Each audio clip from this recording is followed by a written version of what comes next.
सनातन धर्म में यमराज को मृत्यु का देवता बताया गया है। माना जाता है कि यमराज की नगरी का नाम यमलोक है और मरने के बाद सभी को यमलोक जाना होता है, जहां कर्मों के आधार पर सजा और सुख का निर्धारण होता है। आइए जानते हैं क्या कहानी है धार्मिक मान्यता यमलोक के बारे में। बताया जाता है कि यमलोक में यमराज के राजमहल का नाम कालित्री है। इस राजमहल में यमराज जिस सिंहासन पर बैठते हैं उस सिंहासन को विचार भू कहा जाता है। मृत्यु और उसके बाद की यात्रा के बारे में बताने वाले गरुड़ पुराण और कठोपनिषद में बताया गया है कि मृत्यु लोक में 86,000 योजन की दूरी पर यमलोक बसा है। एक योजन में 4 कोस यानी करीब 12 किलोमीटर होते हैं। गरुड़ पुराण में कहा गया है कि यमलोक के प्रवेश के 4 रास्ते हैं। मृत्यु के बाद व्यक्ति को यमदूत मृतक के कर्मों के अनुसार उचित दरवाजे से प्रवेश कराते हैं। सात्विक विचारों वाले माता पिता, गुरुजनों का आदर करने वाले और सत्यवादी लोगों को पूर्व के दरवाजे से प्रवेश मिलता है। साधु संतों को उत्तर के द्वार से प्रवेश मिलता है। दान पुण्य करने वाले व्यक्तियों को पश्चिम के द्वार से प्रवेश मिलता है।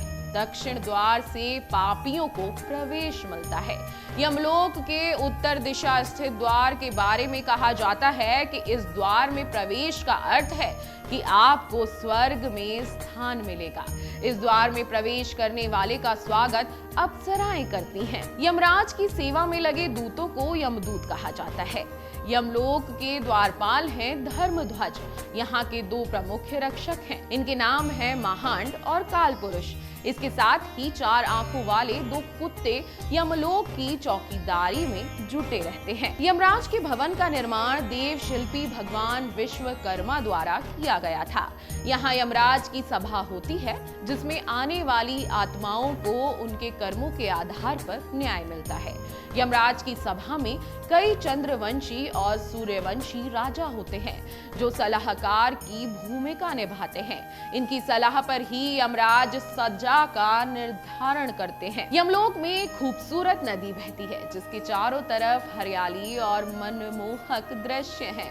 यमलोक की यात्रा के दौरान आत्मा को कुछ देर वहां विश्राम कराया जाता है। साथ ही जो परिजन पिंडदान करते हैं और तर्पण करते हैं वह आत्मा को यहीं पर प्राप्त होता है।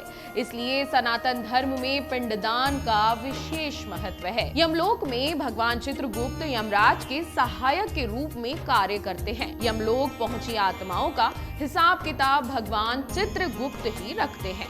इसके बाद यमराज की सभा में आत्मा को कर्मों के आधार पर दंड दिया जाता है। भगवान चित्रगुप्त के भवन से यमराज के महल की दूरी करीब 20 योजन बताई जाती है। अगर आपको हमारा ये वीडियो पसंद आया हो तो हमारे चैनल जीवांजलि को सब्सक्राइब करें